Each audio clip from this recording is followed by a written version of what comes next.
Fala galera, de volta aí no nosso canal Teologia para a Vida. E estamos aí na nossa série É Preciso Ficar Lendo Bíblia.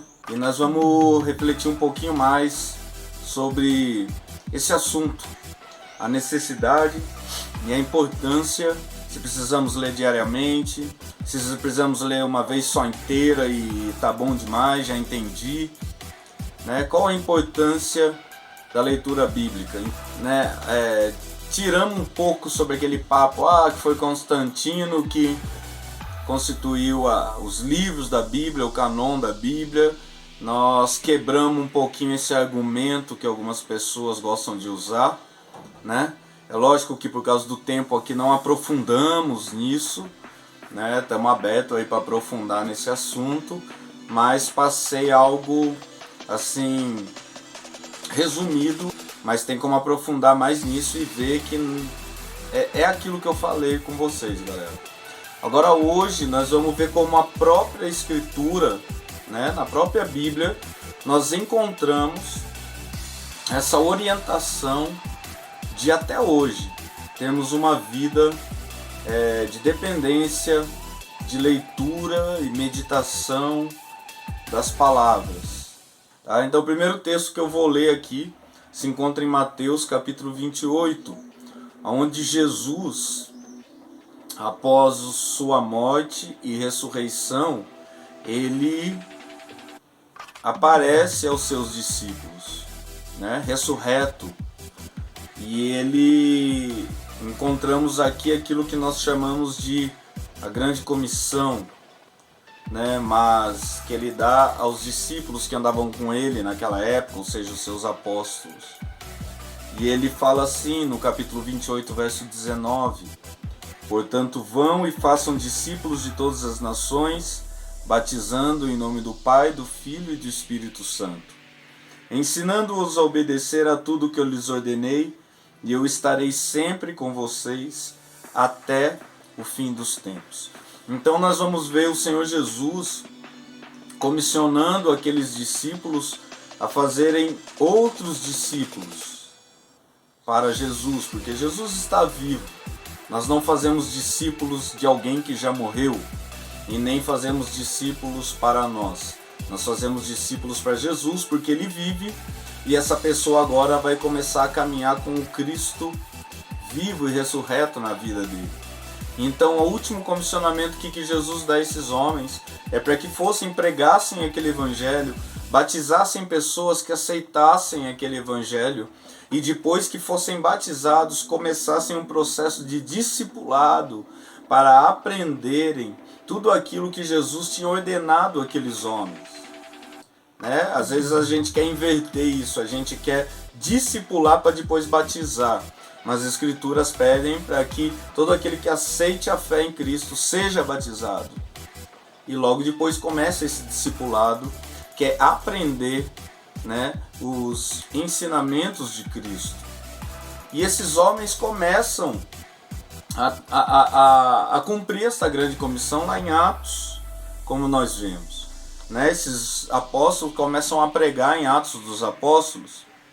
E a gente vamos ver a formação, o início da igreja, Atos capítulo 2, no versículo 42, ele diz assim: Eles quem? Os discípulos, os primeiros discípulos, aqueles que receberam o evangelho através da vida desses apóstolos. Eles se dedicavam ao ensino dos apóstolos e à comunhão, ao partir do pão e às orações. Então, eles se dedicavam ao ensino dos apóstolos. Eles se dedicavam à doutrina dos apóstolos, ou seja, esses primeiros discípulos se reuniam com aqueles apóstolos e ouviam o ensinamento vindo daqueles apóstolos que andaram com nosso Senhor Jesus Cristo e testemunharam da sua morte e ressurreição. E tudo aquilo que eles aprenderam com Cristo, todos os mandamentos que Cristo deu a eles, agora eles ensinavam a esses primeiros discípulos. E essa ordem dessa grande comissão não ficou só naqueles primeiros discípulos. Isso era para ser passado à frente.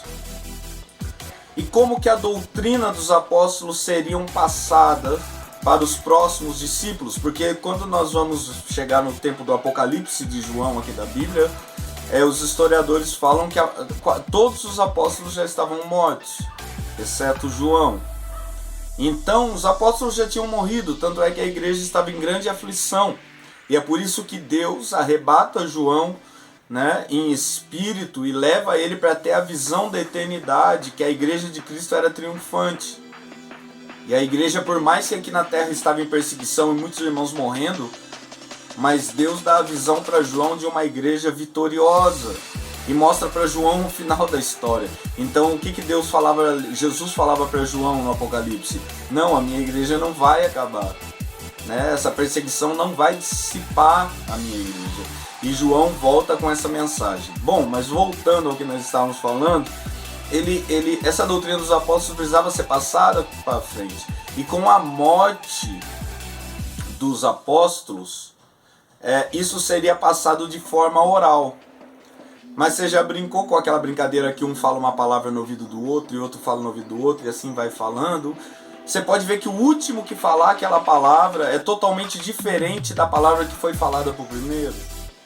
Então, eles valorizavam muito a tradição oral, mas no nosso caso como igreja, era preciso deixar escrito e relatado os ensinamentos dos apóstolos. Quando nós vamos para a carta do apóstolo Pedro, lá em 2 Pedro, você vai ver aqui Pedro falando algo muito interessante. Você vai ver 2 Pedro, capítulo 3, a partir do versículo 13. Ele fala assim: todavia, de acordo com a sua promessa, esperamos novos céus, nova terra, onde habita a justiça. Portanto, amados, enquanto esperam essas coisas, empenhem-se para serem encontrados por ele em paz, imaculados e inculpáveis. Tenham em mente que a paciência de nosso Senhor significa salvação, como também nosso irmão Paulo lhes escreveu com sabedoria que Deus lhe deu. Ele escreve da mesma forma em todas as suas cartas, falando nela desses assuntos. Suas cartas contêm algumas coisas difíceis de entender, as quais os ignorantes e instáveis torcem, como também o fazem com as demais escrituras, para a própria destruição deles. O apóstolo Pedro recomendando o apóstolo Paulo e as suas escrituras. E eles falam que pessoas que não entendem o que Paulo escreviam, distorciam o que eles escreviam, igual fazia com as demais escrituras. Quais eram as demais escrituras? As escrituras sagradas, a Bíblia hebraica, o Antigo Testamento. Então aqui o apóstolo Pedro equivale as escrituras de Paulo com as demais escrituras do Antigo Testamento, colocando no mesmo patamar de autoridade. Então, ou seja, a mesma autoridade que os profetas do Antigo Testamento tinham para escrever, agora esses apóstolos têm para escrever. Entende? E quando nós voltamos um pouquinho e vemos o apóstolo Paulo em suas últimas palavras, aconselhando o jovem Timóteo, ele fala assim lá em 2 Timóteo, capítulo 3, a partir do verso 14.